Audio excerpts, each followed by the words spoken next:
If you feel disconnected to your soul, it is not an overnight process to feel that connection. Let me back up. It can be an overnight process for that connection. And our words are powerful.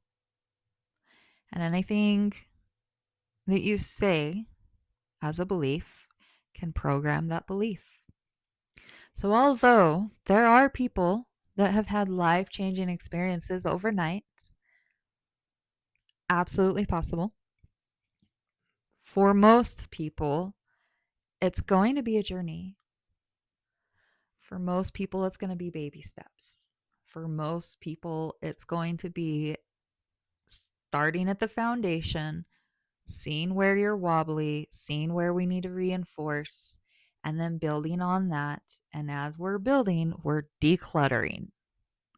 We're taking out the things that don't serve you and we're replacing them with things that you feel are you. And it might feel amazing and incredible, or it might feel messy and scattered, and both are okay.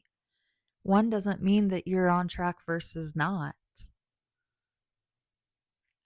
I just went through a timeline where, if you want to call it bad luck, I don't think I've called it bad luck through this entire time because luck is a tricky word. I don't like to use the word luck very often, but through the process, I did start to notice that anytime I made one choice, there were things happening in my life that were not necessarily the things that I desired to happen in my life. They were things that were creating resistance. They were things that were stopping me from my goals. They were things that were creating havoc and stress and chaos and like making things get pushed back further, not making me feel very good.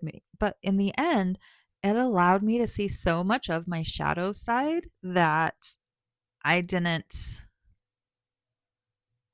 ever allow myself to see. I'm not going to say that I didn't know it was there because it was there. And previous times that I have seen it, I always put the blame on someone else. I'm like, I'm acting this way because so and so this. And this first time was the first time I accepted responsibility for it 100%. And I learned so much through the experience. However, I did eventually learn that I needed to take this thing that wasn't fitting in my life. Like I took that out of my life and all this settled down. It was crazy that this one thing was anchoring in so much just non resonance. I don't know the word for that. I should probably brush up on my terminology for vibration and sound if I'm going to talk about it.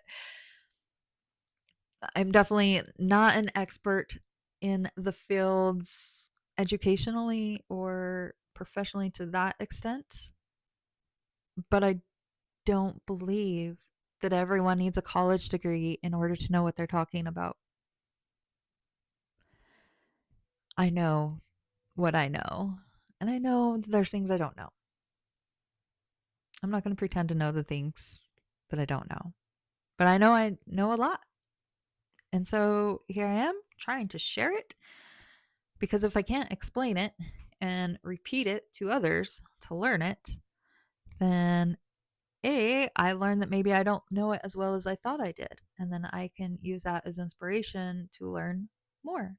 And then B, what's the point of learning anything if we can't share it with others? Like the only reason you go to college is to learn a skill to get a job, and that job is to involve others, to give to others, to serve others, to help others, to work for others. I guess sometimes people go for themselves. When I went to my certifications, when I became a personal trainer, I was doing that for myself. I wanted to learn for myself. When I did my yoga certification, I wanted to learn for myself. So I guess, yeah, there's examples there. I don't even remember how this video started. We're going to go ahead and end it there so I can regroup, recenter. Much love. My name's Deb. I'm here just sharing my human experience. Join me this crazy adventure. Cheers.